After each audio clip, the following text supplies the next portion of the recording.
बस उसने सांप में भी डोरा बांधा और उसमें भी एक पत्थर बांध दिया। अब सांप चले तो उसका बड़ा मुश्किल हो जाए उसके लिए चलना।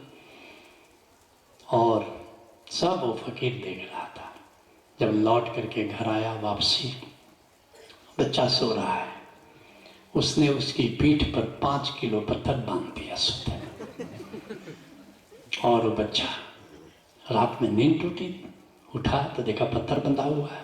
वो समझ गया कि मेरे मास्टर की करतूत है। वो पहुंचा, master why you have done this, तुमने मेरे साथ ऐसा क्यों किया, पत्थर क्यों पीठ पर बांध दिया। उसने कहा तुमने उस मेढक को पत्थर क्यों बांध दिया, उस सांप को पत्थर क्यों बांध दिया। वो बच्चे ने मुंह लटका दिया। फकीर सुबह हुई, ले गया, चलो फिर ले गया, पर उस मेढक को खोजो, कहाँ है वो मेढक। वो बच्चा जाता है, मेढक को खोजता है, उसका डोरा खोलता है और मेढक खुशी के मारे उछलता है। बच्चा खूब ताली बजा करके हंसता है और फिर उस सांप को खोजता है, कहाँ गया वो सांप। देखा कि सांप तो लहूलुहान होकर के मर गया। और बच्चा खूब रोता है, कहता है मास्टर मैंने सीख लिया, तूने मुझे पाठ सिखाने के लिए ऐसा मेरे साथ व्यवहार किया। फकीर कहता है मेरे बच्चे, यह अस्तित्व भी दंड नहीं देता, हमें पाठ सिखाने के लिए ठीक वैसा ही अरेंजमेंट हमारे लिए करता है जैसा हम दूसरे को देते हैं। इसी को भारत ने कर्मबंध कहा है। ये सब जो पिछले जन्म की घटनाएं हैं, ये हमारे लिए पाठ सिखाती हैं कि हम कैसे जीवन में जिए। और जीने का एक ही सलीका है, आज नहीं तो कल हमें प्रेम का पाठ सीखना है। अपने से किसी को तुम कष्ट मत दो, अपने से तुम किसी का दिल मत दुखाओ, क्योंकि एक दिन तुम्हें पाठ फिर सीखना होगा। इस बात को जरा ठीक से समझना। हाँ, कभी कभी ऐसा होता है कि अनजाने में तुमसे कुछ हो जाता है, तुम्हारा इंटेंशन नहीं था किसी को कष्ट पहुंचाने का, लेकिन फिर भी लोगों को कष्ट पहुंचा, वो तुम्हारा कर्मबंध नहीं बनता। रहीम खान खाना कहते हैं, बड़ी प्यारी बात कहते हैं, कहते हैं कह रहीम कैसे निभे बेर केर को संग। बेर के पेड़ का और केले के पेड़ का साथ कैसे निभेगा, वह रस झूमे आपने और उनके फाटत अंग। बेर का पेड़ तो अपनी मस्ती में झूम रहा है, अब केले का पत्ता फट जाए तो फट जाए, अब उसका क्या दोष है। अब बेर के पेड़ का कर्मबंध नहीं बनेगा।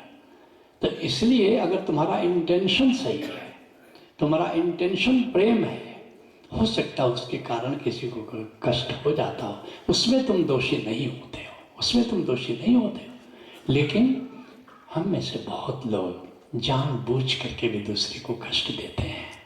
जिनको अपना हम कहते हैं, दूसरों को तो छोड़ दो, अपने परिवार के सदस्य को, अपनी पत्नी को, अपनी पति को भी हम कभी कभी जानबूझ करके जरा कष्ट दे देते हैं। जिनको अपना हम कहते हैं, कितना गम उनको देते हैं, गोली से ज़्यादा बोली के बारूद प्राण हर लेते हैं। कैसे कैसी बोली बोलते हैं कि सीना छल्दी हो जाए। नहीं, फिर तो तुम कर्मबंध बना रहे हो। हमसे लोग पूछते हैं कि पति पत्नी का रिश्ता कितने जन्म के लिए है। मैं कहता हूँ कम से कम 7 जन्म। अक्सर पुरुष कहते हैं कि मुक्ति का उपाय क्या है, क्योंकि 99% पुरुष अपनी पत्नियों से तंग आ जाते हैं और मुक्ति चाहते हैं, पत्नियां नहीं चाहती। गजब की बात मेरे अनुभव में आया है।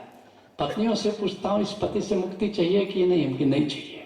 मैं मजे की बात बताता हूँ, महाजीवन प्रज्ञा करने हमारे सेंट्रल कोऑर्डिनेटर मस्त बाबा आए, उनकी पत्नी ने पूछा कैसी रही महाजीवन प्रज्ञा, क्या बहुत अच्छी रही। स्वामी जी ने बताया कि 7 जन्म पति पत्नी को साथ रहना होता है, क्योंकि एक दूसरे को इतना सताते हैं कि बार बार फिर साथ, बार बार साथ। तो हमने ये देखा कि हमारा बस 7वां है, ये आखिरी है। पत्नी का अच्छा, तो बड़ी अच्छी बात है। फिर उनकी पत्नी करने आई महाजीवन प्रज्ञा, करके वापस गई। मस्तवा ने पूछा तुमने क्या देखा? बोला हाँ हमने भी कई जन्म देखे, और लेकिन तुमको कहीं देखा नहीं, ये हमारा पहला है। अभी सताने के लिए बहुत सारे अवसर मिलेंगे। कुल मिलाकर बात सिर्फ इतनी है, यह जीवन केवल जन्म से मृत्यु तक समाप्त नहीं हो जाता। एक लंबी यात्रा है, एक महाजीवन की यात्रा है। और हम जिन लोगों के बीच रहते हैं वे हमारी टीम के सदस्य हैं और एक टीम की तरह, और ये टीम कई जन्मों तक साथ रहती है। इसलिए अब उसी टीम में हमारा परिवार है, पत्नी है, बच्चे हैं, मित्र हैं। तो अपनी टीम के सदस्यों के साथ प्रेम पूर्वक व्यवहार करो, कर्मबंध मत बनाओ, और प्रेम का पाठ तुमने सीख लिया, यही प्रेम एक दिन परम पद तक ले जाता है।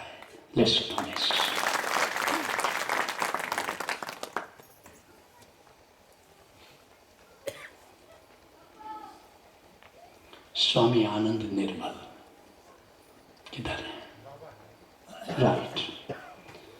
कहते हैं यदि हम पूर्ण ब्रह्म के अंश हैं तो उनके समान हमारी शक्ति क्यों नहीं है?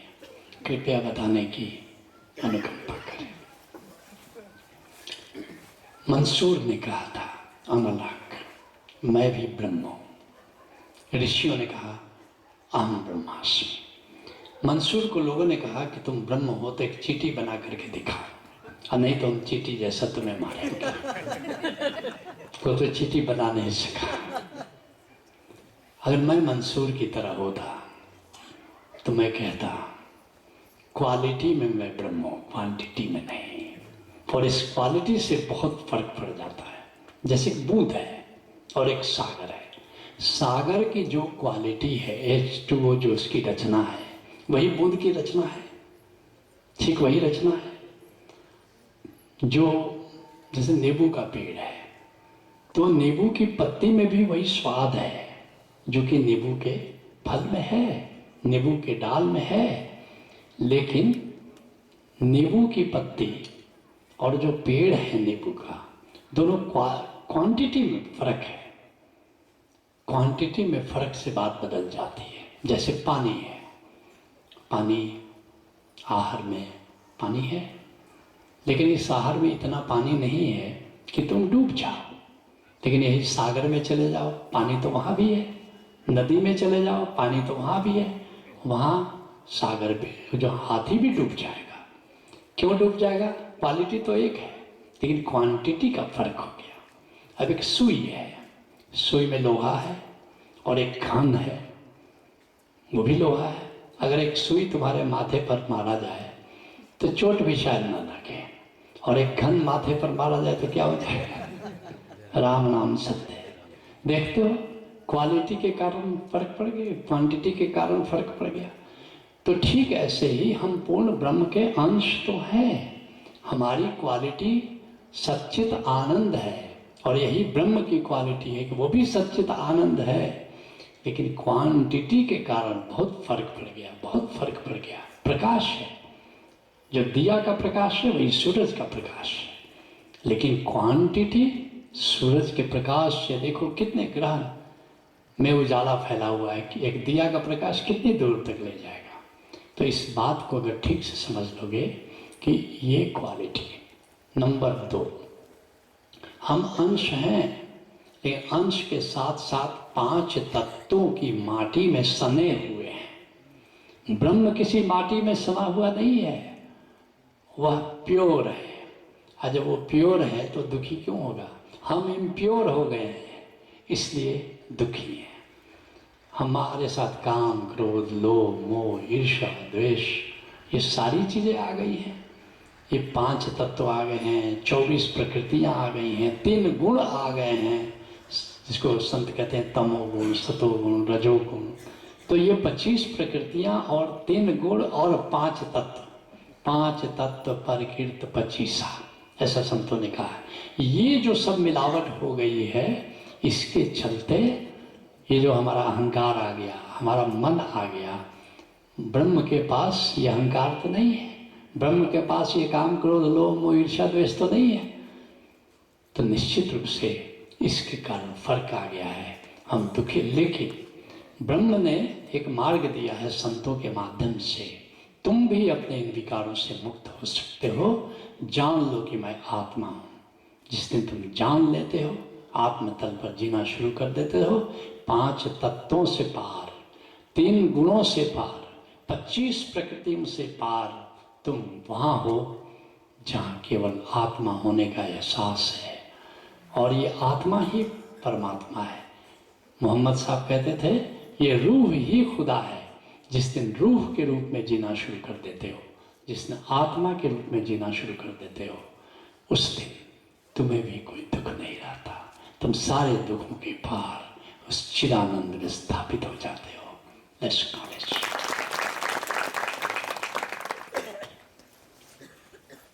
स्वामी प्रेम सार्थक, दिल्ली। राइट। कहते शीलवान व्यक्ति के गुण बताने की कृपा करें। शील को जरा ठीक से समझो। शील का अर्थ है विनम्रता और सत्य। किस तरह का सत्य? अर्थात विनम्रता, सच्ची विनम्रता, ओढ़ी हुई विनम्रता नहीं। एक विनम्रता जो है ओढ़ी हुई, जिसको कहते हैं शिष्टाचार। शिष्टाचार का मतलब क्या हुआ? बाहरी विनम्रता। शील का क्या अर्थ हुआ? आंतरिक विनम्रता। बाहर के लोग, तुम यूरोप में चले जाओ, क्या शिष्टाचार है।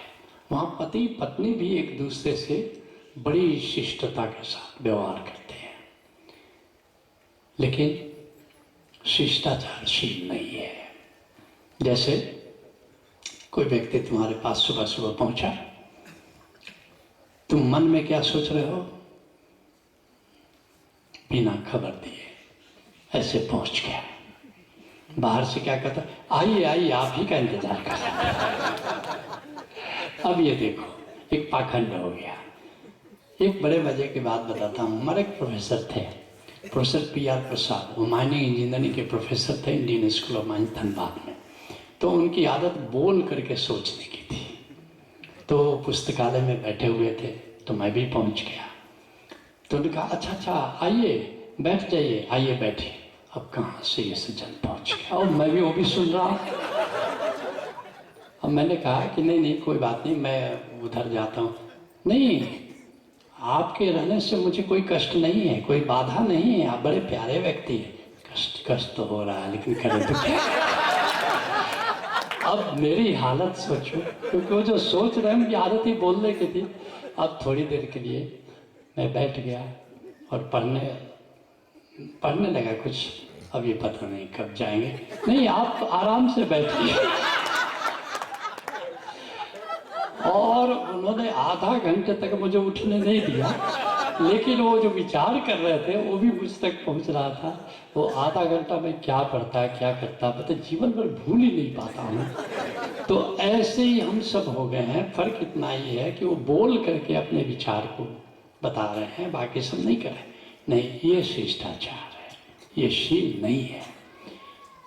जितना भर एक प्रामाणिकता होनी चाहिए। जैसे कोई आ गया, तुमने पसंद नहीं किया, तुम कहो कि मुझे जाना था, इस कार्य में व्यस्त था, फिर भी आप आ गए हैं, तो कृपया बैठिए, बताइए मैं आपकी क्या सेवा कर सकता हूँ। ये शील है, ये शील है। जितना भर तुम्हारी कथनी और करनी में भेद नहीं होना चाहिए, अर्थात कि इंटीग्रिटी होनी चाहिए, उसमें पाखंड नहीं होना चाहिए, उसमें हिपोक्रेसी नहीं होनी चाहिए। और ये विनम्रता अगर तुम्हारे भीतर है तो तुम संतत्व के मार्ग पर स्थापित हो। संत शीलवंत सबसे बड़ा, सब रतनन की खान। कहते कबीर साहब कि जो व्यक्ति शीलवान होता है वो सबसे बड़ा होता है। सारे रत्न सारे खजाने उसके पास। 3 लोक की संपदा पल में देनिया, जैसे तीनों लोगों की संपदा मिल गई। तो शीलवान बनना है। बल्कि एक बड़ा अच्छा प्रसंग मुझे याद आता है कि राम रावण युद्ध चल रहा है और रावण रथ पर सवार है, राम जमीन पर है, विभीषण अधीर हो जाते हैं। राम, बड़ा सुंदर वर्णन तुलसीदास जी ने किया है। रामन रथी बिरथ रघुवीरा, देख विभीषण भयउ अधीरा। रावण रथ पर सवार है, राम पैदल चल रहे हैं, और यह देख करके विभीषण अधीर हो जाते हैं। कहते हैं ये बड़ा अनमेल युद्ध है, भगवान राम कैसे जीतेंगे? लेकिन भगवान राम कहते हैं सुनहु सखा कह कृपा निधाना, जेहि जय होई सो चंदन आना। सुनो मित्र, जिस रथ पर सवार होकर के जीवन में विजय हासिल होती है, ये लोहे और लकड़ी का रथ नहीं होता है। वह रथ कैसा होता है? शौरज, धीरज, जहिरथ चाका। उस रथ के दो चक्र हैं, दो पहिए हैं, एक शौर्य है, एक धैर्य है, और सत्यशील दृढ़ ध्वजा पताका। सत्य के डंडे पर शील की पताका फहराई जाती है, और ऐसा रथ जिसके पास है वो कभी पराजित नहीं होता। शील की ध्वजा जिसके पास है, जो विनम्र है, और विनम्रता प्रामाणिक है, ओढ़ी हुई विनम्रता नहीं, पाखंड की विनम्रता नहीं, एक शीलवान व्यक्ति जीवन में सदा जीतता है। मैं तो एक यहाँ तक कहता हूँ, यद्यपि हमारे भारत में हम सब जगह लिखा हुआ है सत्यमेव जयते, सत्य सदा विजयी होता है, मैं मानता हूँ, लेकिन कभी कभी सत्य जीवन में हार जाता है, मृत्यु के बाद फिर जीतता है। जैसे सुकरात जीता, सुकरात का सत्य, लेकिन मृत्यु के बाद। जैसे जीसस का सत्य जीता, लेकिन मृत्यु के बाद। गुरु अर्जुन देव जी, उनका सत्य जीता, लेकिन मृत्यु के बाद। लेकिन भगवान राम, भगवान कृष्ण, भगवान बुद्ध, शील इनका गुण था, और शील के कारण जीवन में ही जीत करके यहाँ से विदा हो गए। अगर तुम जीवन में ही विजय हासिल करना चाहते हो तो सत्य के साथ साथ शील को अपने जीवन में अपनाओ, और तुम निश्चित जीवन की बाजी जीत कर यहाँ से जाओगे।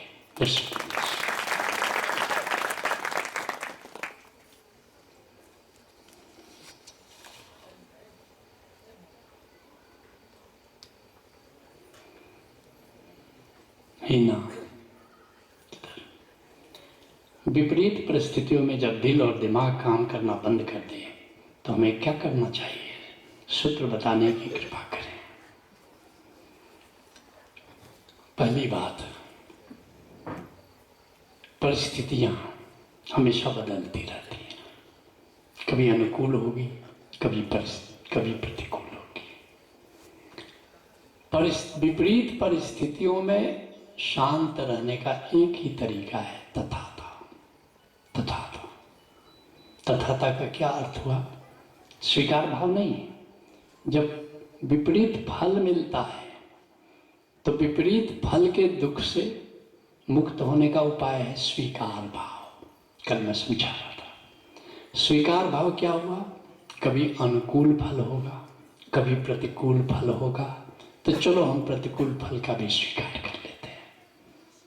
ये हुआ स्वीकार। इससे विपरीत परिस्थिति से मुक्त नहीं हो सकते। विपरीत परिस्थिति से मुक्त होने के लिए तथाता और स्वीकार भाव में अंतर है। तथाता क्या हुआ? ऊपर लहरें हैं, हम अब भीतर चले गए जहाँ लहरें नहीं है, अर्थात मैं आत्मा हूँ, इस ज्ञान में प्रतिष्ठित होने का नाम है तथाता। और जैसे ही मैं आत्मा हूँ, बाहर कोई गाली दे रहा है, कि बाहर निंदा कर रहा है, कि बाहर की परिस्थितियाँ सब लोग हमारे विरोधी हो गए हैं, तो उसका तुम पर कोई प्रभाव नहीं पड़ेगा। क्योंकि जब मैं आत्मा हूँ तो बाहर की किसी भी परिस्थिति का कोई असर तो वहाँ हो ही नहीं सकता। इसलिए बाहर की परिस्थिति का कोई भी असर संतों पर नहीं होता। कितनी भी निंदा हो जाए, संत हमेशा प्रसन्न देखोगे। तथाता कैसे? तथाता जो संत तथाता में प्रतिष्ठित है, उसका व्यवहार कैसा होता है? एक उदाहरण तुमको दूं। जापान में एक संत रहते थे, झेन फकीर रहते थे। वहाँ उसी गांव में एक युवती को गर्भ लग गया। किसी लड़के से वो प्रेम करती थी। उसके पिता ने पूछा कि किसका पाप तुम्हारे पेट में पल रहा है। लड़की उस युवक को बहुत प्यार करती थी। उसने सोचा कि अगर प्रेमी का हमने नाम ले लिया तो ये लोग पीट पीट करके मेरे प्रेमी को मार डालेंगे। लेकिन इस गांव में इस संत की बड़ी प्रतिष्ठा है, हम उन्हीं का नाम तो किसी का लेना पड़ेगा। उसने नाम ले लिया कि इन संत का ये जैन फकीर जो है इनका है। उसका पिता आग बबूला उठा, उस लड़की को ले गया और संत को कहा, इस लड़की को पहचानते हो? उसने कहा, पहचानता तो नहीं, तुम परिचय दे दो। कहा, अच्छा अब पहचानते भी नहीं? इस लड़की के गर्भ में तुम्हारा पाप पल रहा है। संत ने कहा, तुम कहते हो तो पलता होगा, तुम चाहते क्या हो? बोला कि इसको रखो, आश्रम में रखो। बोला तुम कहते हो तो स्वीकार है, परमात्मा ने भेजा है। बच्चा हुआ, बच्चा आश्रम में पलने लगा और उसके बाद 1 साल के बाद वो युवक आया। उसने कहा, ये लड़की जो आश्रम में रह रही है मेरी प्रेमिका है। संत ने कहा कि ठीक। बोला ये बच्चा मेरा बच्चा है। उसने कहा, तुम कहते हो तो होगा, तुम चाहते क्या हो? मैं अपनी पत्नी और अपने बच्चे को ले जाने आया हूँ। कहा कि ले जाओ। ये है तथाता। अब क्या